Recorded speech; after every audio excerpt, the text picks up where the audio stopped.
her old house coat around her, and she opened the door and said, "You boys get into bed, and I mean it right now." Then she stepped outside to see what the boys would do, and she heard her youngest son say to his older brother as he whispered, "Who was that?"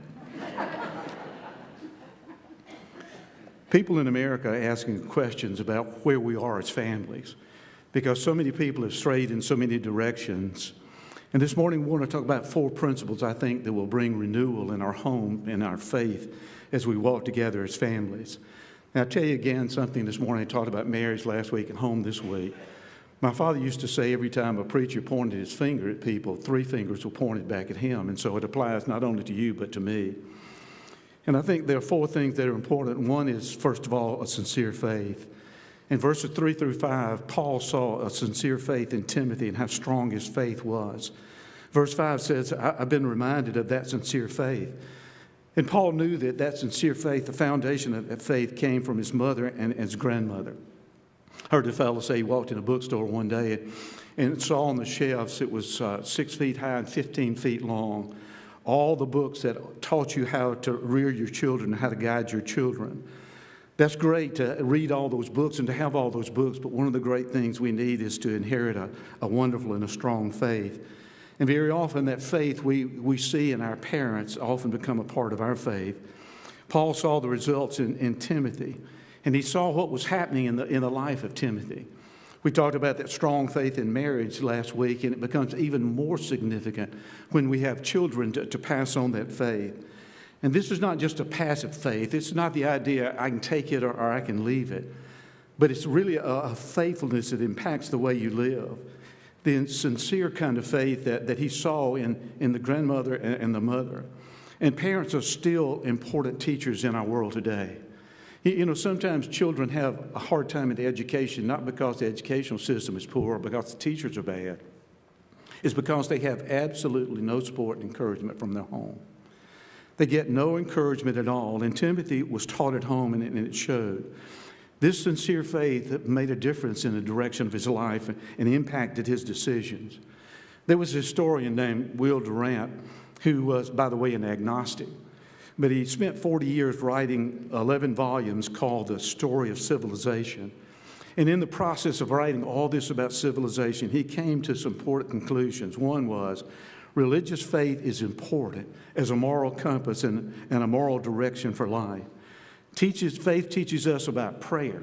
I heard a young man say one time, he said, "My mother often prayed for me." He said, "I heard her pray so many times. God help him if he ever does that again." And sometimes that may be the prayer that your mother gives. But faith helps us center Christ and to follow Christ in our life. There's a pastor sharing a children's sermon one Sunday, and he was talking about a particular little animal. And he said it's gray and it's got 4 legs and it climbs trees and it gathers nuts for the winter. And none of the kids responded. So he went through the whole thing again, the little gray thing, gathers nuts. And finally one little boy said, "Pastor, that sounds like a squirrel to me, but I'm going to say Jesus." This morning, Jesus is the right answer. That we share Jesus as Lord and Savior of our life. It teaches us right and wrong. And some of you may be saying this morning, "Well, Terry, you're just a little old-fashioned. People ought to be able to decide right and wrong for themselves." Get to use the idea of a football coach. What if a football coach were to say to his team that you go out on the field and do whatever you want to do? It would bring absolute chaos to a football game. And it's going to bring absolute chaos to your children, your family, if you tell them, do what you want to do, decide for yourself. And when we have those kind of attitudes as parents, we are basically copping out. You shouldn't make your 6-year-old make a decision about going to school or going to the doctor or going to church. That is our responsibility, and we need to accept that responsibility. Now, why is it so important to set directions? They did a survey and found out that 64% of people in business today said they would compromise what is right to get to their goal, to get exactly what they want in life. It's also important that we give our children responsibilities. I was a dorm advisor when I was at Georgia Southern, and those kids who had never had any responsibility in their life lasted 1 week, and they were back home. So if you're not giving your children any responsibility as they're growing up, you're not doing them a favor, you're hurting them. Dr. Stanley Coopersmith, who was a professor at the University of California, did a study with 1,738 boys over a number of years. And they found out that young men who had good self-esteem and work ethic had been given responsibilities as they were growing up. Faith also teaches us to follow authority. Again, to follow the leadership of mothers and dads in our home today. And I'll tell you what, if you don't follow those leaderships, you're going to get that look from your mom, aren't you? When I was growing up, people used to tell me that they invented the laser in the 1950s. That's not true. It was invented by my mother in church, because she could give you that look, and if it missed you and hit the pew, it set it on fire. She had that look. Faith makes a difference. Sincere faith does. There was a lady named Susanna who married and was married for 40 years, and during that time her husband was in debtor's prison very often. He had an accident and couldn't work. She gave birth to 19 children. 9 of those children died, but 2 of those children, John and Charles Wesley, became great leaders of the Methodist Church because of the impact their mother's faith had had on them. Faith is vital in so many ways. That's one. The second thing we see in verses 5, second part of verse 5, is a godly example. He said, "A sincere faith which first lived in your grandmother Lois and your mother Eunice, and I'm persuaded now lives in you." Nothing is more powerful this morning than a godly example. We try to convince ourselves that parents have no influence on their children anymore, that it's their 9th grade buddy or their 10th grade buddy. But have anybody ever heard anybody say, you know, I sound just like my 9th grade buddy? What do we usually say? I sound just like my mother, or I sound like my father. At Timothy's house, he had that impact. Sunday school teacher was asking a group of children, why do you love God? And the little boy said, I guess it just runs in our family. And it ought to run in our family. 4 scholars were debating about translations one day, and finally, one said, my mother's translation was the best of all. She translated the Bible into life, and she was the most convincing translation I ever saw. You see, that godly example is important. It's not so much what you give your children that they can hold in their hand, but the things that you can give them that they hold in their heart. One writer said, never sacrifice the permanent for the immediate. Examples are always important. And the examples we give as parents are most significant in a child's life. Do you know why Mary and Joseph had Jesus dedicated? Because they were dedicated. Now, I think we make an impact on our children if we give them a godly example to follow. One Christian writer said, whatever parent gives his children good instruction and then sets a bad example may be considered as bringing them food in one hand and poison in the other. I love the little poem that said, I saw you stand bravely through the years, and I saw no sign of senseless fears. I saw you stand quietly through the stress and saw no glimpse of bitterness. I saw you stand prayerfully in grief, and I saw no sign of unbelief. Though you spoke well of Jesus Christ, I caught your faith by watching your life. A godly example is significant, and that will lead them in verse 6 to a purposeful life. Verse 6, it said, for this reason I remind you to fan into flames the gift of God, which through you came through the laying on of hands. A sincere faith and godly examples will lead them to a purposeful life. I saw an interview with Herschel Walker, and many of you remember he played football at the University of Georgia. Won a Heisman Trophy, played pro football, list goes on and on. And his son went into competitive cheerleading. And someone asked Herschel Walker one day, aren't you disappointed that your son didn't play football? And he said, disappointed. I'm so proud of him. I'm proud that he's using what God has given him, the ability that he has in his life. In the home, we help children find their purpose and direction in life. Now, you know, in colleges now, when you're 17 years old or so, they ask you to declare a major. This is what you want to do with the rest of your life. I don't know about y'all, but when I was 17, I didn't know what I wanted for lunch, much less what I wanted to do with the rest of my life. But parents will help you set the direction for your life. And Paul said, I see the purpose in your life, Timothy. And he laid hands on him and set him apart. Now, I want to tell you something this morning. When I was growing up, my mother laid hands on me pretty often. But it wasn't for ordination, I promise you. But it did get me close to the Lord because I called on him often during those times of laying on of hands. But my parents helped me find the direction in my life and set that for me. The Old Testament says, train up a child in the way he should go, and when he's old, he'll not turn from it. Now, what we don't understand in this verse sometimes is it didn't say set the direction that I want or make them mini-me's. He's not saying that at all. But the direction that God has for their life, and that's important. A.W. Tozer, great Christian writer, said, everything in life that we commit to God is really safe, and everything which we refuse to commit to God is never safe. So we help our children find their direction and their way, and they make an impact on us. I heard a new parent say, a baby is a small member of the home that makes love stronger, the days longer, the nights longer, the bank account smaller, the house happier, the clothes shabbier, the past forgotten, and the future worth living. You'll help them understand how important this is, and we pass those things on to them, and all these things are important. If we live a life of faith, they see that. If we offer thanksgiving, they see those things. And we help them understand that we are a child of the King. We're not a victim, we are a victor. Well, does that really make any difference? You know, they've done scientific study, and they published it in a book called Believe Well, Live Well. And it's a scientific study. And they found through this research that Christians live longer, they stay married longer, and they're happier because they believe in God. Scientific research. We found an eternal purpose, and that's the reason. And then the fourth thing is daily strength, verse 7.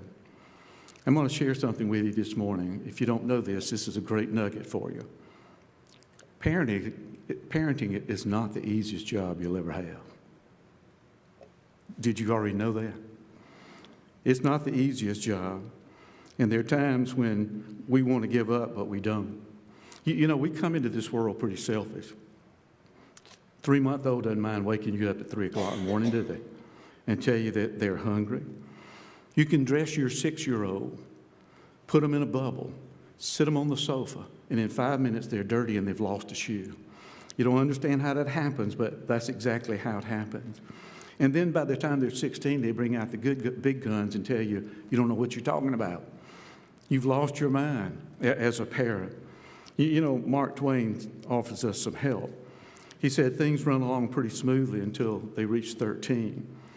At that time, you stick them in the barrel, hammer the lid nice and strong, and feed them through a knothole. And then when they get 16, you close up the knothole. Maybe not good advice, but some advice anyway. I don't know about you, but there have been times, and I really had good kids, but there are times in my life as a parent when I said, Lord, I don't know what to do. I don't know what to say. All I can do is hang on to you with both hands and pray, God, that you're going to lead me. And sometimes we want to get to the point that we just want to resign. You ever get to that point as a parent?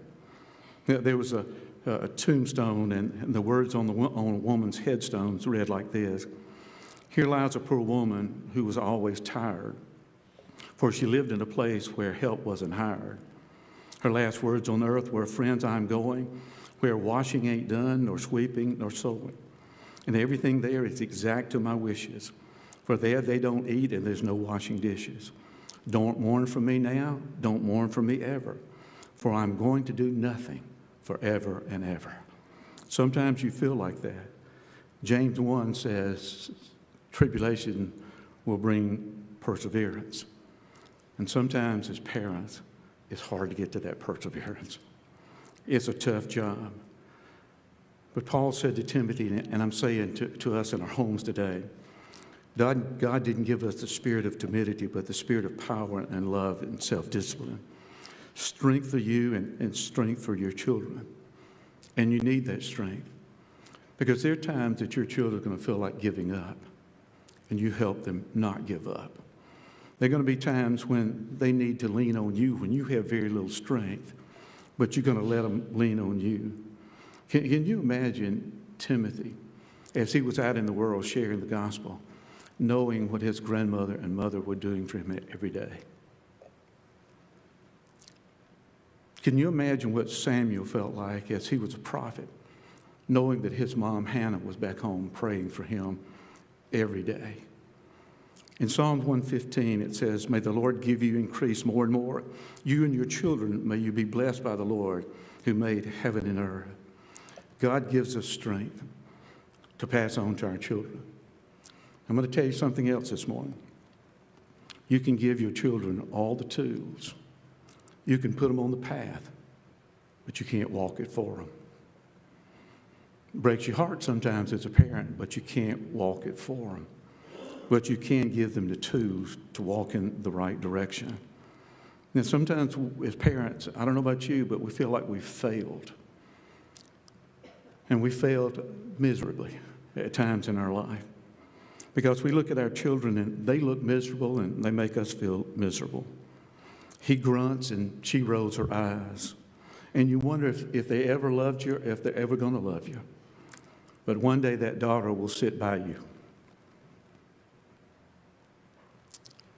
Lay her head on your shoulder, and you know she loves you.